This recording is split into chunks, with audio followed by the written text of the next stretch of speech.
మకర రాశి జాతకులకు గురువు మారుతున్నాడు. గురువు షష్టమ స్థానంలోకి వచ్చాడు. మకరం, కుంభం, మీనం, మేషం, వృషభం, మిథునం.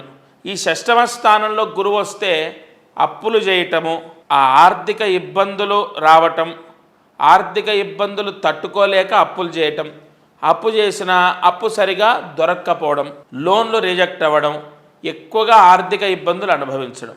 అందులో కుటుంబ స్థానంలోకి రాహు, అష్టమంలోకి కేతు, అనారోగ్య సమస్యలు, లేదంటే భార్యాభర్తల చికాకులు, కుటుంబంలో చికాకులు, అన్నదమ్ముల గొడవలు, లేదంటే ఆస్తి గొడవలు, లేదా అక్క చెల్లెలతో మనస్పర్ధలు, లేదా తండ్రికి కొడుకుకి ఏదైనా మనస్పర్ధలు, ఓవరాల్గా కుటుంబంలో అనేక చికాకులు సంభవిస్తాయి.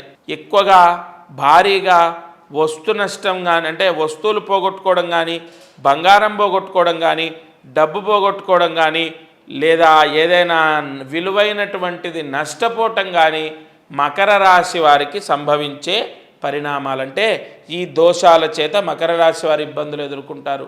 ఆర్థిక ఇబ్బందుల చేత, తృతీయంలో శని ఉన్నాడు, ఆరోగ్యం బాగానే ఉంటుంది, ఇబ్బంది ఏం లేదు, కానీ అదొక్కటే ఉంటుంది, మనశ్శాంతి ఉండదు, డబ్బు ఉండదు, అనేక చికాకులు. గురుగారు మీరు భయపెడుతున్నారు అనుకోకండి అమ్మా, మీరు మకర రాశి వారైతే గుర్తుపెట్టుకోండి, ఒక నమ్మి ఇన్ని కష్టాల్లోంచి కూడా మీరు విశేష రాజయోగాన్ని పొందొచ్చు. కొన్ని పరిహారాలు చెప్తాను, అది చేసుకోవాలి.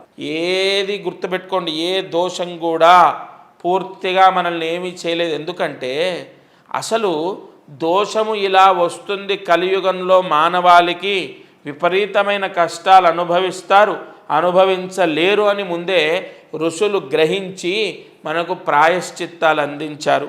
ఈ మకర రాశి వారికి ఒకేసారి 3 గ్రహాలు మారడం చేత ఇన్ని ఇబ్బందులు.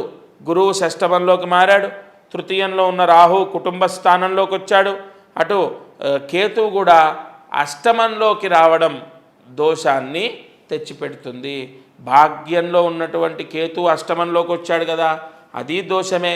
ఇటు గురువు పంచమంలో ఉన్న పూర్ణ యోగాన్ని ఇచ్చేటటువంటి గురువు కూడా మారాడు కదా, అది దోషమే.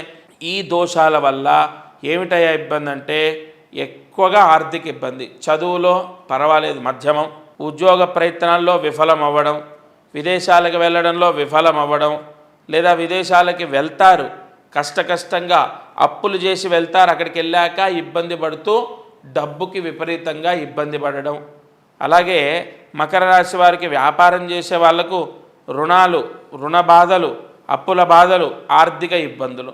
ఈ మకర రాశి వారు ఒక పరిహారం చేసుకోవాలి. ప్రతి మంగళవారం తలస్నానం చేయాలి, ప్రతి మంగళవారం బ్రహ్మచర్యం పాటించాలి.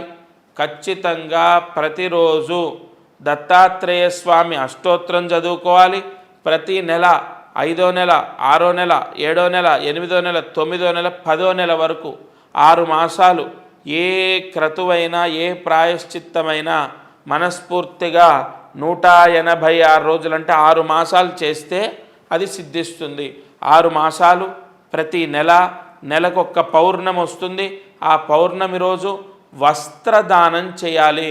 దగ్గరలో ఉన్న వెంకటేశ్వర స్వామి దేవాలయంలో అర్చకులకు, లేదా రామాలయంలో అర్చకులకు, లేదా లక్ష్మీ నరసింహస్వామి దేవాలయంలో అర్చకులకు, లేదా శ్రీకృష్ణ అవతారం అంటే శ్రీకృష్ణ దేవాలయంలో అర్చకులకు తప్పకుండా వస్త్రదానము ఈ మకర రాశి వారు చేయాలి.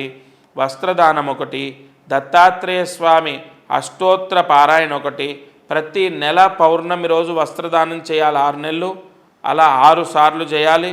అలాగే తప్పకుండా దత్తాత్రేయ స్వామి అష్టోత్తరము, ప్రతి మంగళవారం తలస్నానం, ఇవి పాటిస్తే మకర రాశి వారికి దోషం, మంగళవారం దోషం పోతుంది, రాహు దోషం పోతుంది.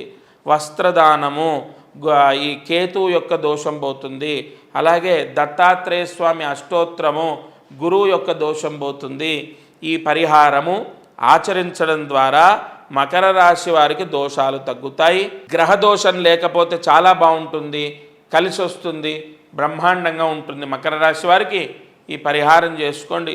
నేను మీకు అందించే ప్రతి పరిహారం కూడా ఎంతో పరమార్థం ఉంటుంది. రాహుకేతువుల యొక్క దోషాలు, గురువు యొక్క దోషాలు పోవడానికి మకర రాశి వారికి ఎలా చెప్పాను ఆ విధంగా అన్ని ప్రాయశ్చిత్తాలు చాలామందిని అంటే వాళ్ళు నమ్మి చేస్తున్న వాళ్ళకు చాలా సత్ఫలితాన్ని ప్రసాదిస్తున్నాయి.